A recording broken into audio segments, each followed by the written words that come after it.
সুপ্রভাত আমার প্রিয় পরিবার, কেমন আছো তোমরা সবাই? আশা করছি সবাই ভালো আছো। আমিও কিন্তু খুব ভালো আছি। আর এই দেখো, ঘরের মধ্যে একটু রজনীগন্ধা স্টিক এনে রেখেছি, দেখতে কিন্তু ভীষণ ভালো লাগে। আর আজকের মেনুতে আছে করলা ভাজা, আর করব হলো মুসুর ডালের বড়া করে ঝোল। তো ডালটা ভেজাতে ভুলে গেছি, তাই একটু গরম জলে ভিজিয়ে রেখেছি। একটা সবজি করব, সবজিটাও কেটে রেখেছি। আর এই যে করে নিয়েছি ডাল, এটা কিন্তু অড়হর ডাল। সবজিটা চাপিয়ে দিয়েছি বড় কড়াইটাতে, যেহেতু বড়ার ঝোলটা করব, সেই জন্য ছোট কড়াইটার মধ্যেই তরকারিটা করে নিচ্ছি। তাহলে কি বলো তো, খুব তাড়াতাড়ি হয়ে যায় রান্নাবাড়ি। আর এই যে বড়ার ঝোলটা কিন্তু পেঁপে আর আলু দিয়ে করব। তো আজকে না, আমার শরীরটা সত্যি ভীষণ খারাপ ছিল, একটুকু কাজ করার এনার্জি ছিল না। জানি না কেন সারাটা শরীর ব্যথা করছিল, হাত পা ব্যথা করছিল, কিন্তু করতে তো হবেই, এতগুলো মানুষের মুখে তো খাবার তুলে দিতেই হবে না। তো যা ভাসুর এখনও অসুস্থ, তাদের রান্নাটা করতে হচ্ছে। তো আজকে অবধি করব, কালকে থেকে আর করতে হবে না, ওরা বলেছে করে নেবে। হয়ে গেছে প্রায় 13-14 দিন, এখন সে আমার যা পুরোপুরি সুস্থ। তো এখন সে নিজের রান্নাটা নিজেই করে নিতে পারবে। তো আমি এখন যখন ভয়েসটা দিচ্ছি, তখন কিন্তু আমাদের পুজো প্যান্ডেলে তো গান বাজছে, তো একটু হয়তো আওয়াজ আসতে পারে, তো তোমরা কিন্তু একটু অ্যাডজাস্ট করে নিও। এই যে ডালের বড়াটা কিন্তু ভাজা হয়ে যাচ্ছে।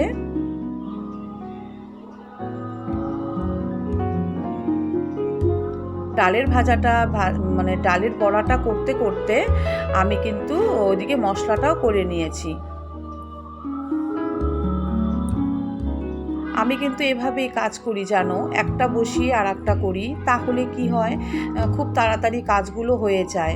আর আমি দেখেছি, যদি সব জোগাড় করে নিয়ে আমি বসতে যাই, তাহলে আমার রান্না করতে অনেকটা লেট হয়ে যায়। যেহেতু একা হাতে করি না, তো সেহেতু নিজের ভাব মতনই কাজগুলো করতে হয়। সবজিটা কিন্তু আমার হয়ে গেছে। আর দেখো, তোমাদের দেখাই, এই অনলাইন থেকে দুটো তেলের শিশি এনেছি। তো শিশির এই লকগুলো এত বাজে, ক্লিপগুলো ওপরে লাগেই না জানো, দুটোই ভেঙে গেছে।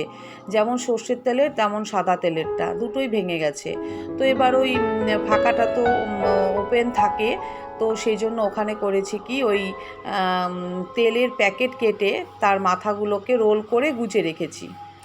তো আমার মশলাপাতির কাজ শেষ, আমি কিন্তু এখন সব জায়গার জিনিস জায়গায় রেখে দিচ্ছি।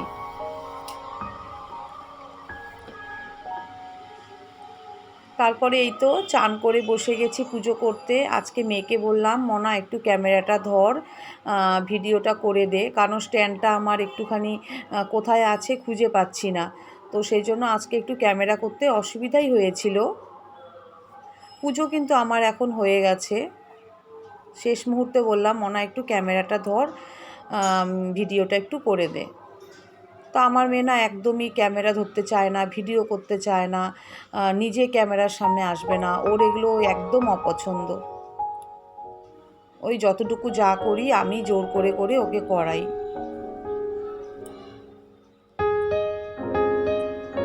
হয়ে গেল আমার পুজো দেওয়া, এবার জায়গার জিনিস জায়গায় রেখে দিচ্ছি।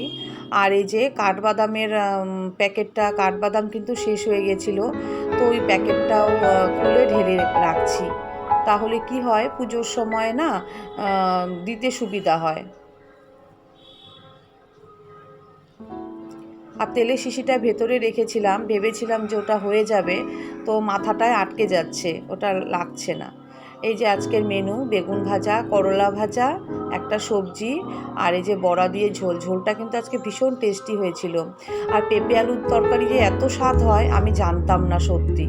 আর ডাল তো আজকে এইটুকুই করতে পেরেছি। এই সবজিটা না রাত্রিবেলা আর ছিল না, রাতে শেষ হয়ে গেছিলো, তো রাতের বেলা ডালের সাথে একটুখানি আলু সেদ্ধ দিয়েছিলাম। আসলে লোক বেশি তো একটু ঝোল তরকারিটা একটু বেশিই লাগে। তারপরে এই তো, আর এই যে এখন মেয়ের আর আমার ভাত কিন্তু বেড়ে নিচ্ছি। বদ্দি ভাইয়ের ভাত দেয়া হয়ে গেছে, হাজব্যান্ড আসতে দেরি আছে। আর ভাসুরের ছেলেও এখনও আসেনি হসপিটাল থেকে, তো আমরা দুজনেই খেয়ে নিচ্ছি। আর বলে দিই, আমার ভাসুরের ছেলে কিন্তু হসপিটালে চাকরি করে, ও ল্যাব টেকনিশিয়ান। তো সেই জন্য ও এখনও আসেনি, ওর আস্তে আস্তে প্রায় 5টা বেজে যাবে। আর বদ্দি ভাইকে ভাতটা দিয়ে আমি আর মেয়েও বসে পড়েছি। আর আমি না দুপুরবেলা কিন্তু গরম গরম ভাতটা খেতেই ভালোবাসি। ওই সকালে করে রাখবো, সারাদিন ভরে খাবো ভাত, আমার ওটা একদমই ভালো লাগে না। ভাতটা গরম হলে না দেখবে নুন ভাতও না ভীষণ স্বাদ লাগে, আর তরকারিটাও তখন একটু কমেই হয়ে যায়। আর বন্ধুরা, তোমাদের যদি আমার ভিডিওটা ভালো লেগে থাকে, কোথাও একটুখানি একটা লাইক কমেন্ট করে প্লিজ পাশে থেকো। আর ভিডিওটা কিন্তু সবাই ফুল ওয়াচ করো। আমার মনে হয় সবাই ভিডিওটা ফুল ওয়াচ করছো না। আর এই যে রাতের বেলা কিন্তু একটু বেরিয়ে গেছি, একটু মার্কেটিংয়ের কাজ বাকি ছিল কিছু। তো রাস্তায় দেখলাম এই যে এটা সাজানো একটা পুতুল, তো এগুলো দেখতে কিন্তু বেশ ভালো লাগে, তো বাচ্চাদের এগুলো খুব ভালো লাগে দেখতে। যাই হোক, চলে এলাম তারপরে হলো এই একটা সিটি গোল্ডের মানে কসমেটিক্সের দোকানে। তো এখানে আমি একটু কানের পাশা দেখে নিচ্ছিলাম, ভালো লাগছিল না কোনোটাই। মেনলি এসেছি আমি মা লক্ষ্মীর কানের কিনতে।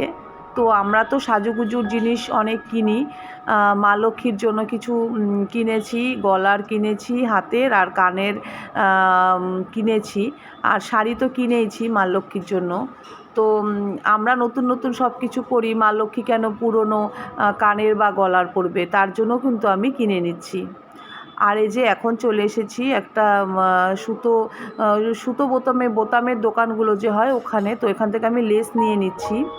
এই সবুজ আর সাদা লেসটা নিয়েছি। সবুজ লেসটা নিয়েছি মেয়ের ব্লাউজের জন্য, আর আমার সাদাটা হলো চুড়িদারের জন্য।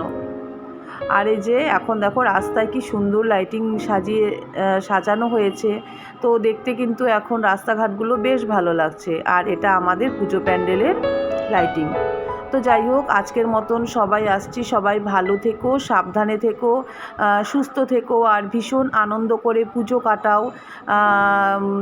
শুভ শারদীয়ার সবাইকে অনেক অনেক শুভেচ্ছা, ভালোবাসা। সাবধানে থেকো সবাই, ভালো থেকো সবাই।